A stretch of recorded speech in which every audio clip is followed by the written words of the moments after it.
Good evening, ladies and gentlemen, and welcome back to the Faces for Autism Streaming with Love telethon. I'm Jacob Hackett, your host. I've interviewed several guests this evening to talk about their career paths and why supporting this organization is so important. My next guest is a friend of Faces for Autism, one of my mentors, one of my co-workers for us at Wibbage FM 94.3 in Ocean City. You see him on social media, on your television screens, and more. It is you know him as Noreaster Nick. It is my pleasure to have Nick Pittman on the streaming telethon tonight. Thank you for being here, Nick. You're welcome. Thanks for the invite, Jacob. It's an honor to be here. And, obviously, with our relationship and the organization that you're representing, I am here to do anything I can to help get the word out there. So, Nick, I know this story, but for the viewers that are watching this, World Boy, give the viewers a sense of how'd you start in the world of weather? It goes back many, many, many years. I'll be 29 this year, and I've been professionally doing this for 11 years. But it goes back way before that. I got my passion really started. It was the blizzard of '96. I grew up in Brigantine. We were on the bay, and I remember my grandmother's car was covered with snow, and I thought that was the coolest thing ever. We didn't go anywhere. We didn't have school for like a week.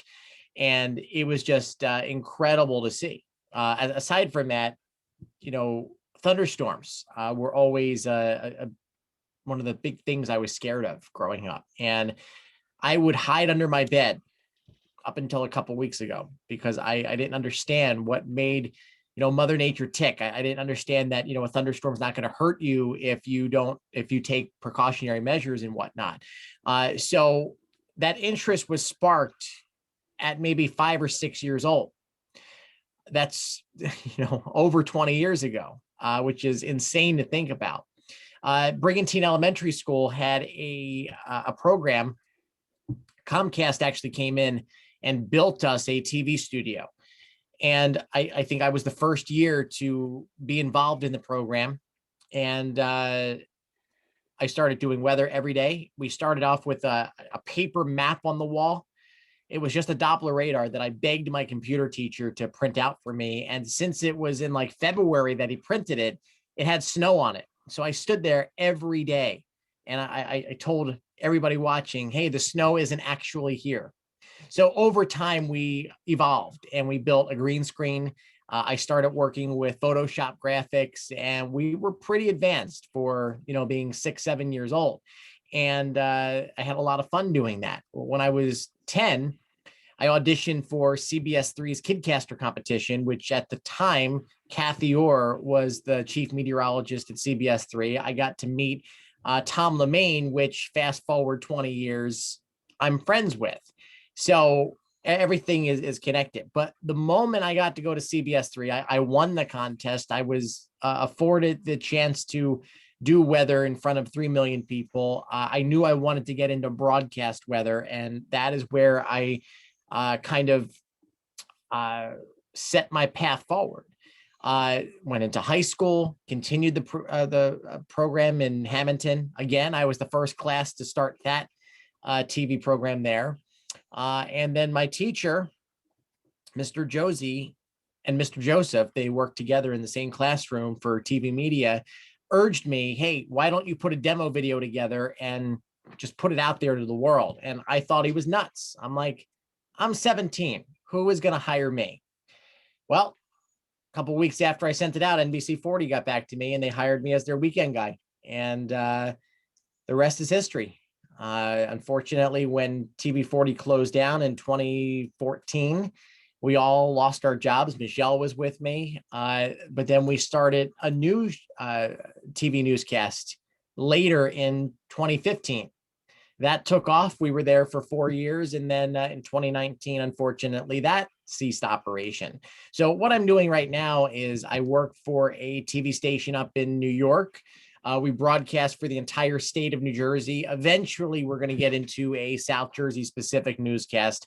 I don't have a time or date on that, but it is in the works. And then I have my own business where I use my platform to promote local businesses by providing weather, and they sponsor my content. So it's been a lucrative business. I've tried a couple different times to bring local news back.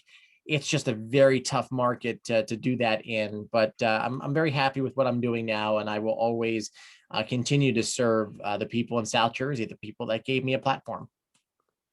And that's great to hear. And Nick, I've known you for uh, forever. And watching you grow and how we all grew together.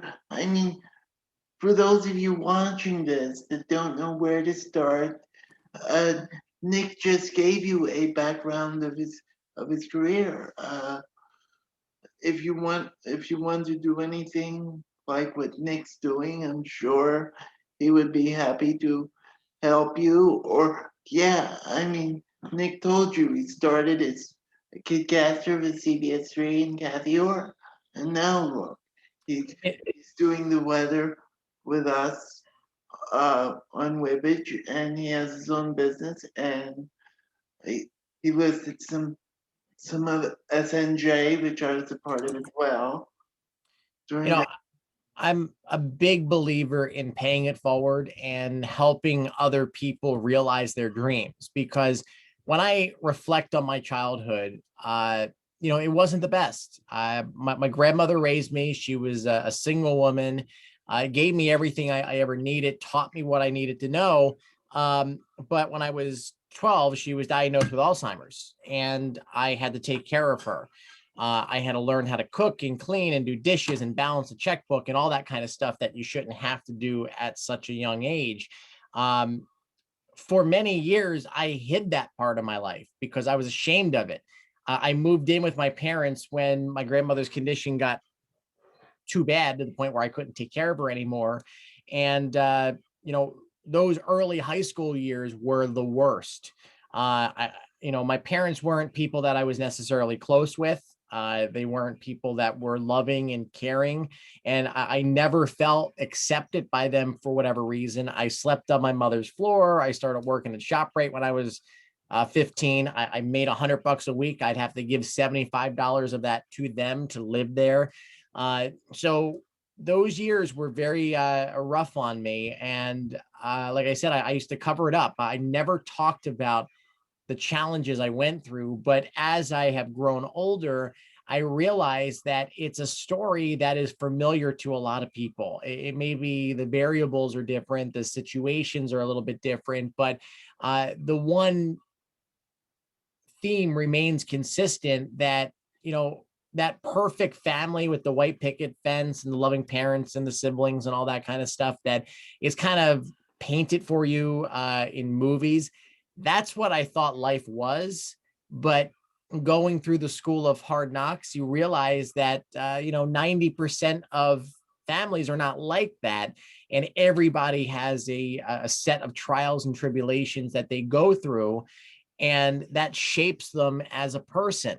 So I think it's important that when I go and speak at schools, yeah, I'm going in to talk about the weather, but I'm also going in to talk about life lessons, things that I learned growing up in those hardships and how I overcame them.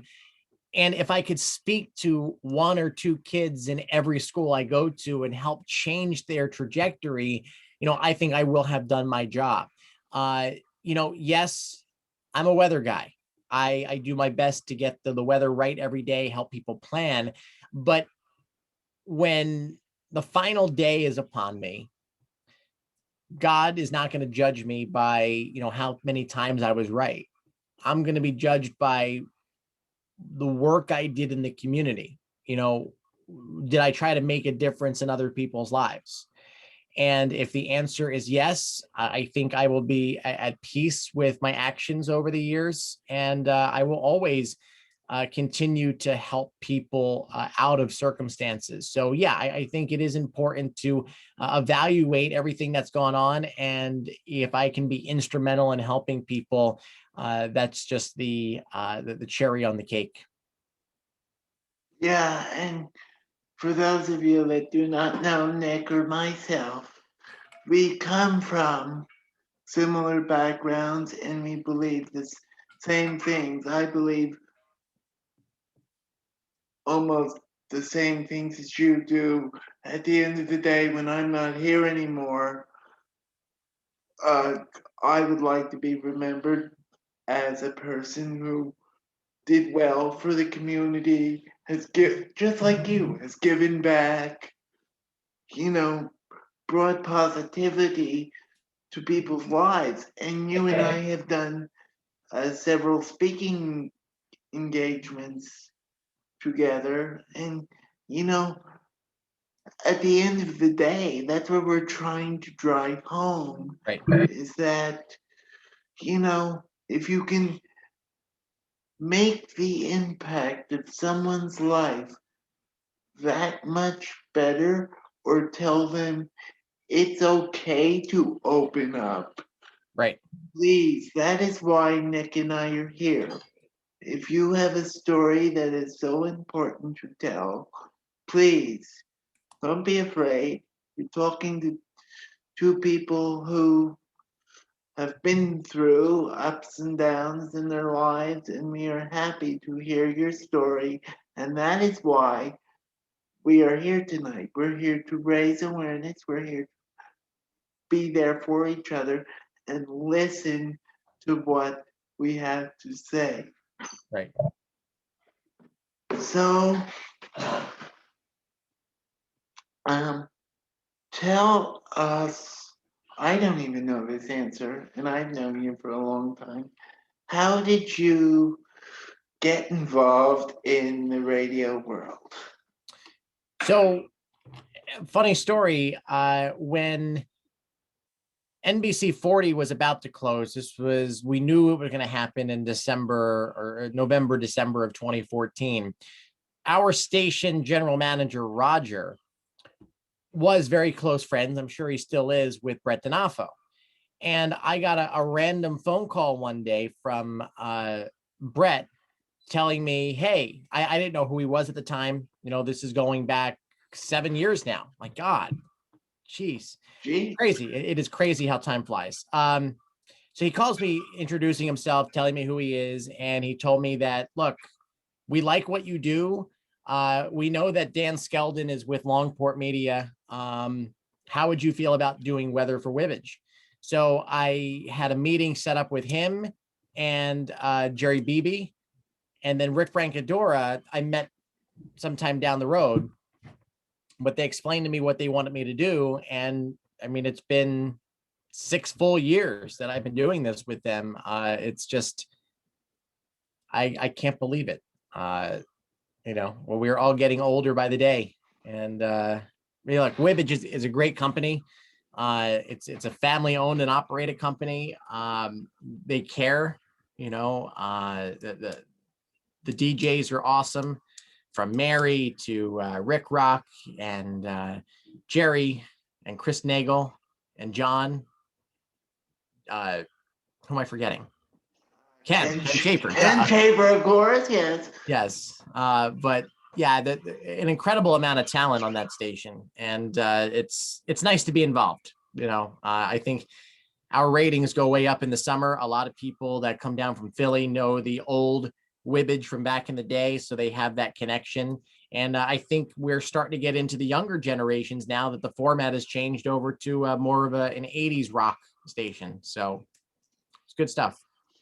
Yeah, and I mean, Nick, yeah, I mean, we are, well, as I like to say, and have said in several of these interviews with different people tonight, we're all like a family. Right.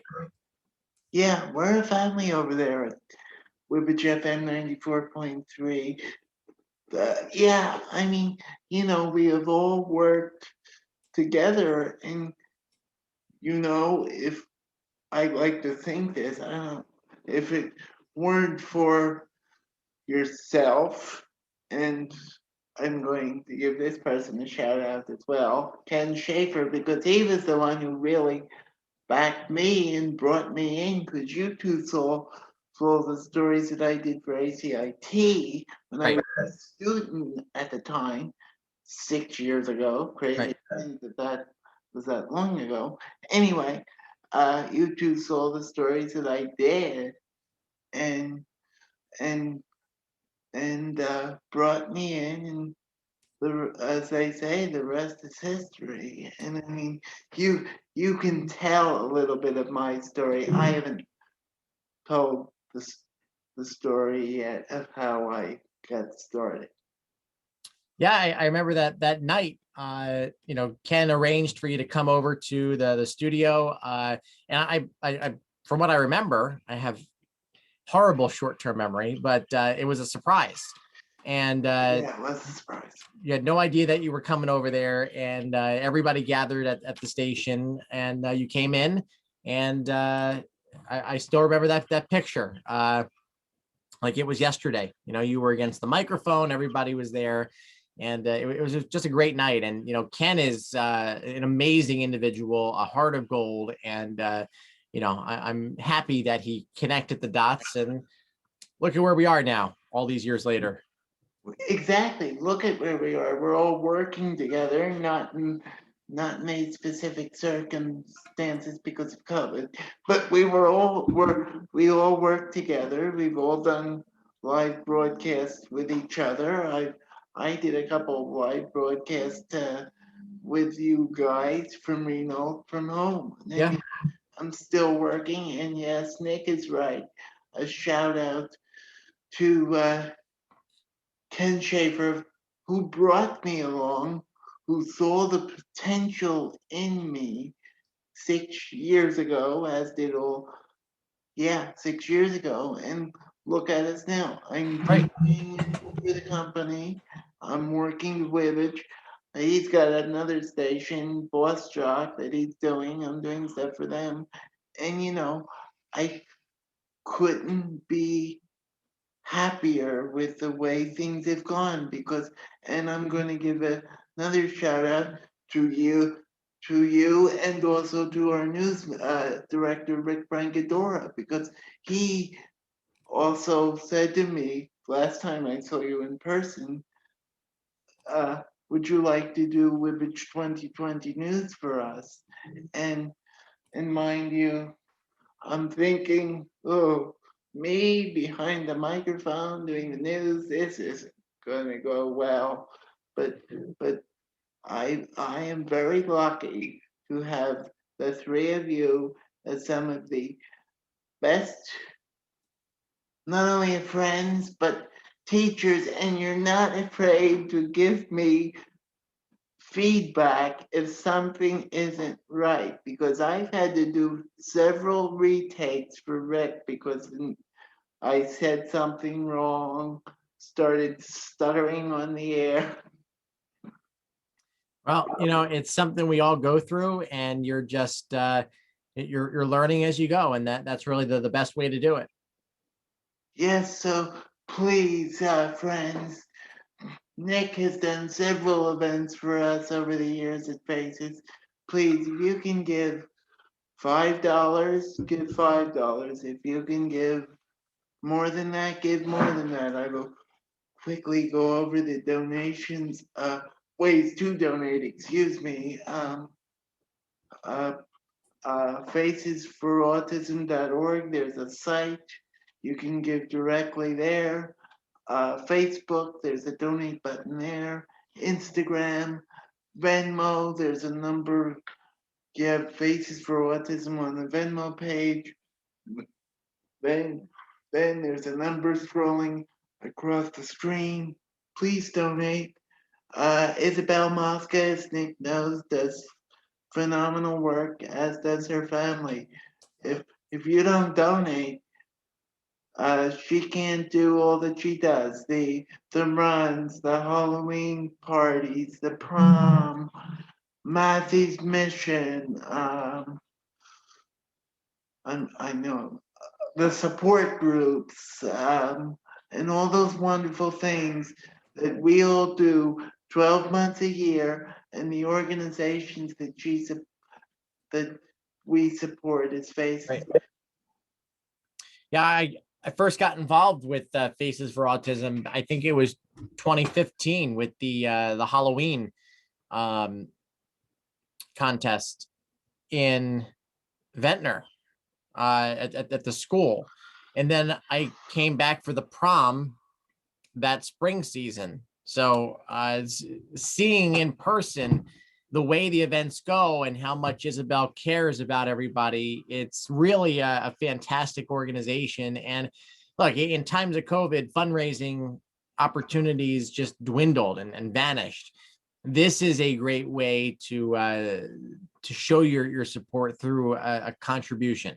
Like Jacob said, $5, $10, $20, whatever it is, whatever you can afford, it goes to an awesome cause. And the kids and the students that are involved in the organization really prosper because of Isabel's love and caring. And your donation will definitely go a long way.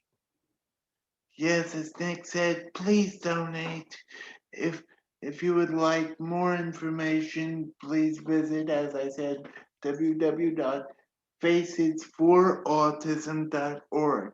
If you would like Nick to speak at a, if you would like to speak to him directly, you can reach out. I'm sure he wouldn't mind if you reached out to me, and we we got something scheduled. If you would like to meet him, speak to your organization, if you're a school, speak to a school, because quick story before we wrap this up.